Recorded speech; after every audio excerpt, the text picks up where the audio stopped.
امام بخاري رحمة الله عليه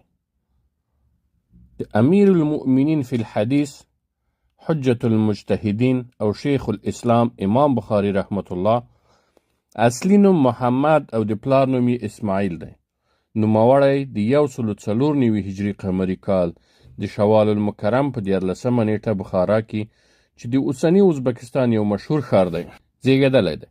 پلار یې ډیر متقي عالم و. د احمد بن حفص رحمت الله علیه په وینا د امام بخاري پلار اسماعیل چې ډیره شتمنۍ یې په میراث پرېښودله د مرګ په وخت کې راته وویل چې زما د معلوماتو په اساس زما په مال کې یو شکمن درهم لا هم نسته.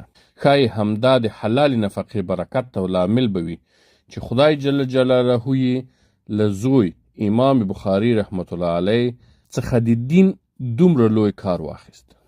په ماشومتوب کې د امام بخاري له سره د پلار د شفقت سیوری پریوت، خو مور یې خورا پرهیزګاره او هوښیاره ښځه وه. خپل زوی یې په ډېره ښه توګه وپاله، ان چې بې اوداسۍ شیدې لا هم نه ورکولې.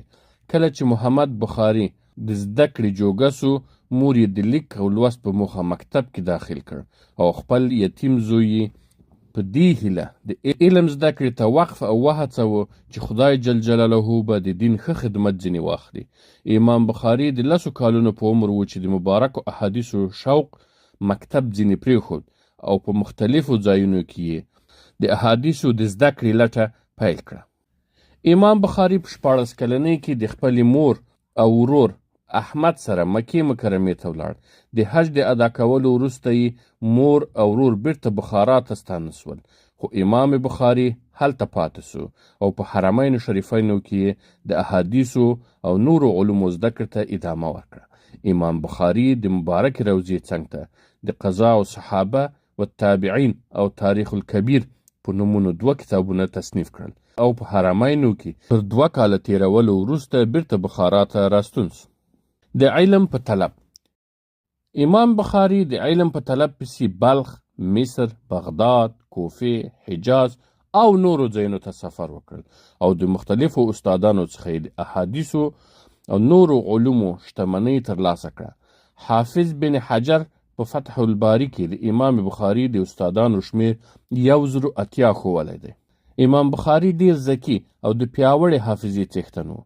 په 14 کلنۍ کې د ابن المبارک او وکیع کتابونه یاد کړل. محمد بن حمدویه د امام بخاري له قوله لیکي چې د امام بخاري 200 غیر صحیح او 100 صحیح احادیث یاد وو. د بخاري شریف احادیث د 600 احادیثو څخه انتخاب کړي دي. د امام بخاري رحمت الله علیه علمي توان. د بخاري استاد قتیبه بن سعید وای ما چې په خپل عمر کې څومره راویان او فقها لیدلي دي، د امام بخاري غوندي پو او ذکي سړی مې نه دی پکې لیدلی. د نومیالي محدثینو وینا ده چې تر اسمان لاندې د خدای جل جلاله په ویړه مځکه یې د امام بخاري په شان په احادیثو پوه شخص نه دی لیدلی. لوی عالم محمد بن ابي حاتم الوراق وایي یوه شپه مې خوب لیده چې نبی کریم صلی الله علیه وسلم مخکې امام بخاري تر شا ورپسې روان وي، له کومو ځایونو څخه چې آن حضرت صلی الله علیه وسلم قدم پورته کړي بخاري پر هماغه ځای پښه کیږدي. د امام بخاري رحمت الله علیه آثار د امام محمد بن اسماعیل رحمت الله تر ټولو معتبر او مشهور تصنیف صحیح بخاري د امت د علماو په اتفاق سره د مځکې پر مخ تر قرآن کریم وروسته تر ټولو کتابونو اصحح کتاب ده. شاه ولی الله دهلوي رحمه الله وایي تر جامع بخاري مخکې د احادیثو کتابونه په 4 بېلابېلو فنونو لکه احکام، تفسیر، سیرت او زهد کې لیکل سوي وو، خو امام بخاري همدغه 4 واړه فنون په جامع بخاري کې په مرفوع او مسند روایتونو سره راجمع کړي دي.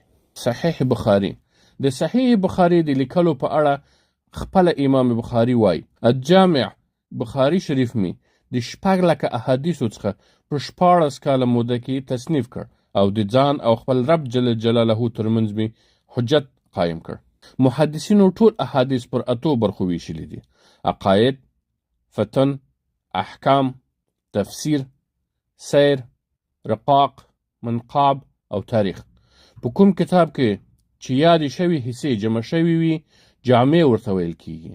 په بخاري شریف کې همدغه 8 واړه برخې را یوځای سوي دي، نو ځکه جامع بخاري بلل کیږي.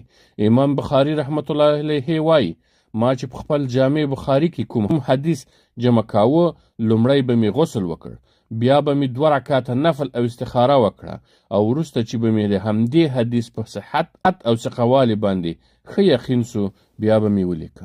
ابن حجر عسقلاني د جامع بخاري ټول احادیث 7390 ګڼي. البته ځینې علما د دې شمېر سره څه اختلاف لري. د صحیح بخاري غیر تکراري احادیث 1701 دي. په بخاري شریف کې د کتاب په نامه عنوانونه لکه کتاب العلم او کتاب الایمان 180 دي، او د بابونو شمېر یې 3450 ته رسیږي.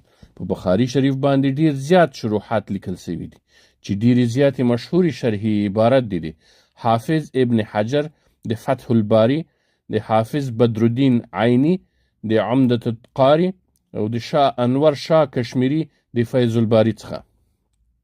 امام بخاري رحمت الله جامع بخاري څخه علاوه لاندې نور تصنیفونه هم کړي دي: تاریخ کبیر، تاریخ الاوسط، تاریخ الصغیر، بر الوالدین، الادب المفرد، خلق الافعال العباد، جزء رفع اليدين، جزء قراءة خلاف الامام، كتاب الزعفاء، جامع الكبير، كتاب العلل، مستند الكبير، تفسير الكبير، كتاب الشرابة، كتاب الحبة، أسامي الصحابة، كتاب الفوائد، كتاب الوحدان، كتاب المبسوط او کتاب الکنه. د امام بخاري رحمت الله علیه درس ته د لرو علاقو څخه خلک ورتلل، او د علم تنده یې په بخارا کې د امام بخاري په درسګاه کې خړوبېده. ابن حجر عسقلاني د امام بخاري د شاګردانو په اړه لیکي چې د امام بخاري څخه د صحیح بخاري درس 90,000 شاګردانو اورېدلی دی. د امام بخاري رحمت الله علیه د ذکاوت او علمت خبر تر ډیرو لیرو سیمو او حکامو پورې هم رسېدلی و.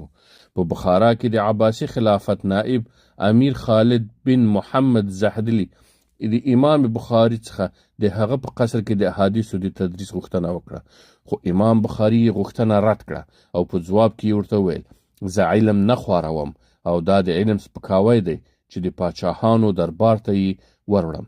وروسته بیا والي ځینې وغوښتل چې د کورنۍ غړو ته د تدریس یو ځانګړې حلقه جوړه کړي چې نور طالب العلمانو ته پکې د ګډون اجازه نه وي.